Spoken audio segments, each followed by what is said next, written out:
lost $1.5 billion of his personal wealth since becoming president. He probably has. That's what he was complaining about. The thing is, that wasn't his purpose anymore.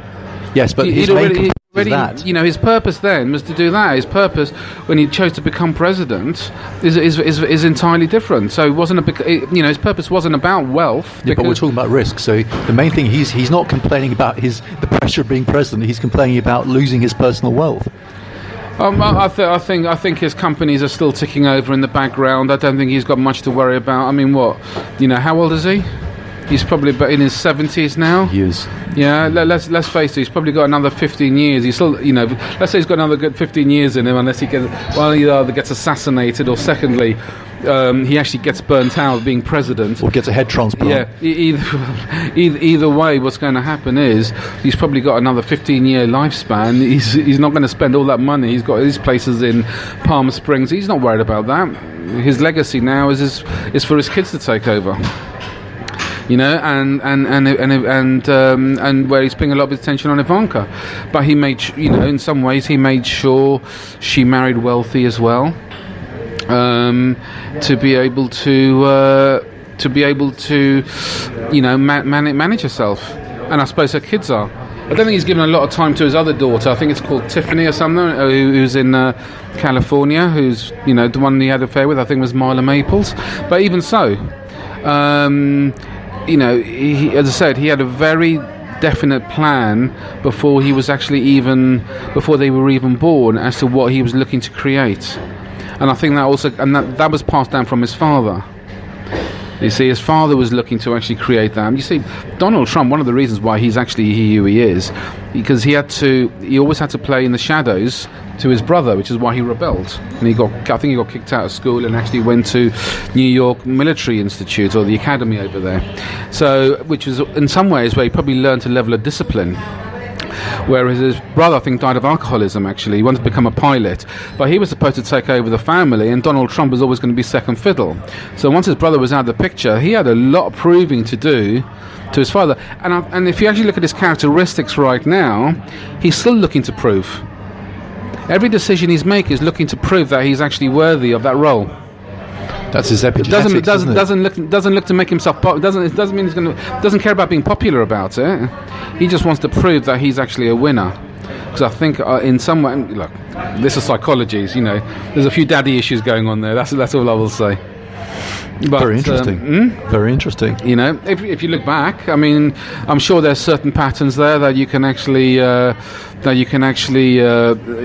look at and get some data together, and you'll find some answers. Yeah, I mean, we are our backgrounds. We are our early backgrounds. This is very important. So even the risk of dementia. Now, what they used to say is that very clever, high-functioning individuals have a low risk of dementia.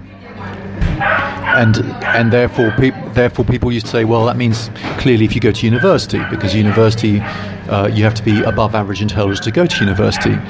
But the research shows no. It's your early education, your education before the age of 20, that affects your risk of dementia. So if you're highly educated before the age of 20, that reduces your risk of dementia. That's interesting, isn't it? I think it's about keeping the brain active in some ways. And yes and no. If you don't use it, you lose it.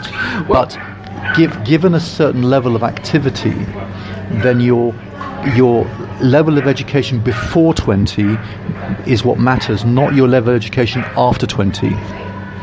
I think there's more to it than that, and I'll give you why. Do you know what the average age of someone who goes into the average lifespan of someone who goes into an old people's home is? It's about 2 years. It's why all these old people's home, or the owners of old people's home, actually sort of love it, because the thing is, they have a 2-year span. They probably siphoned away all their money before they even have to before they can before it goes on, and all of a sudden they've got a new flux of people coming in their 80s. And the thing is, once you start going over 80 or into an old people's home, you're not active anymore.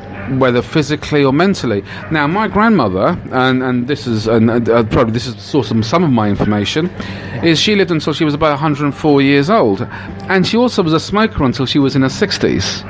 And I remember one time I actually went to see her, and I was playing cards with my cousin, and my grandmother was in the kitchen. She was cooking for us, and my mother actually reminded me, you need to remember she's in her 90s. And I also remember saying to my mother at the time, I said, I know, but this is what's keeping her alive, because it was the first time we were all together in about 20 years. It's what she actually lived for. It was her purpose.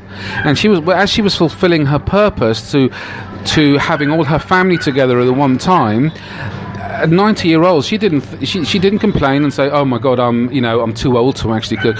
She saw it as her purpose. She saw it as her duty, because her vision was becoming realised, in terms of actually everyone was together at last again.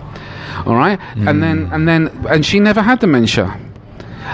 Yet some people will lose it very early on if they're not active. It's and you see, look, I've seen many people who've worked until their 80s and they've never suffered from dementia. I mean, look, who is it even? How old is George Soros now? I mean, he's not my favourite person, but even so, someone like him, it's unlikely that he'll ever suffer from dementia. No, you're right. As you said, if you don't use it, you lose it. But certainly, there is this epigenetic influence of the cognitive stimulation you get before the age of 20. So how do you reverse that, if you don't mind? How do you reverse the epigenetic going down? Once you go down, because I interrupted there, but once you get down a certain road, let's say someone in your family's got depression, all right, and then society's leading you to take more antidepressants, all right, so you become reliant on antidepressants, and that's an added chemical that's come into your system that you come to rely on. Then that behaviour gets transmitted to your kids. They follow the same pattern. Then that follows on to then they do that to the kids, and so down. How do you actually break that cycle? How do you break that pattern? Doing the opposite. So if one thing causes it, then you can cause positive changes. And there's all sorts of things you can do, because of course don't forget that as you said, if people have a strict code of honour, then that is going to be passed down, the tendency, or if you're warlike, that's going to be passed down, and therefore making yourself be more dynamic, be more positive, addressing the kind of things that make you depressed. So for instance, they've also found that poor diet makes you depressed, especially because the wrong diet, say it's too high in sugars, causes changes in your gut bacteria. So there's a recent study that shows people who are depressed lack two types of gut bacteria. One of them is called Coprococcus, and what these two gut bacteria both have is an effect of reducing inflammation in the body. So, for instance, there's a theory that depression is because of increased inflammation. In fact, there's a theory that anything bad in the body, or most things bad in the body, is because of inflammation. So, for instance, women are more likely to suffer from dementia when they get old than men, because men have less inflammatory proteins in their brain. But then, women tend to have younger brains by 3 years than men, because they have a different type of sugar metabolism in their brains. So there's a bit of give and take, but you can cause changes to reduce the risk factors of depression, and that's going to have to be done at a socioeconomic level, because our Western cultures, our instant gratification cultures, are slaves to the treadmills of instant gratification. It's one of the major things that makes us depressed, which is why depression has risen in the last 10 years from the 5th commonest cause of illness and death to the commonest cause of illness and death. You see, media and advertising play a big part in terms of what we actually start believing. I mean, we discussed that, because one of the things I do is intermittent fasting. I probably did about 3 days a week now. And the thing is, you've got people who say, breakfast is the most important meal of the day. And I'm thinking, actually, who came up with that statement? Was it Kellogg's? Was it another breakfast manufacturer? And then there was a thing was that, we should eat 6 times a day. And it was designed really to sort of actually to get us to buy more food. When the fact is, we can actually survive on 1 meal a day. And actually, we can probably be very healthy on 1 meal a day. But, even looking outside this window now, I'm seeing there's a Pizza Hut, there's a Nando's. Everything is there to tempt us to get that instant gratification of food, that we need to have food several times a day. Here's a quick story. It's like the lady who gets married and she goes and cooks this ham in this pot, and she chops off either end of it, and her husband says, "Why do you chop off the ham at either end?" And she says, "Oh, I don't know, because my mother did it." And so she goes to her mother and she says, "Actually, Mum, why did you chop off the ham at either end?" She goes, "Well, I don't know, because my mother did it." So they go to the grandmother and she goes, "Why did you chop the ham off at either end?" She goes, "Because my pot was too small." And literally, it's something as simple as that can be passed down to gets passed down generations, and we start believing it, even though it's not true, even though there was no actually reason for it. Yes. And this is where big, large companies, I'm almost sounding like a associate here, big, large companies who we are so easily manipulated into believing certain things. And even, and I see that with socialism right now. Everything over the last 100 years, every bit of evidence has shown us that socialism hasn't worked. Yeah, 100 million people have died, far more than in any other. Mass genocide is what it causes. Whatever it is. Yes, genocide. So socialism has been destructive throughout history. All the patterns are there. Yeah, there's people who still have this strong ideology, believing it works, but the evidence tells us everything about it not working. Look at modern civilization. Modern civilization has grown up and created and formed through religion, dictatorship, and sovereignty. That's it. So we have come to our current existence through those methods, and so we think that democracy is going to improve on that. Has it improved, or have we simply become more miserable and depressed? I think because society is telling us we are becoming more depressed, that we think, "Oh my God, I'm more depressed." No, we are. You start believing it. Society's but unhealthy you also for us. start believing it as well, though.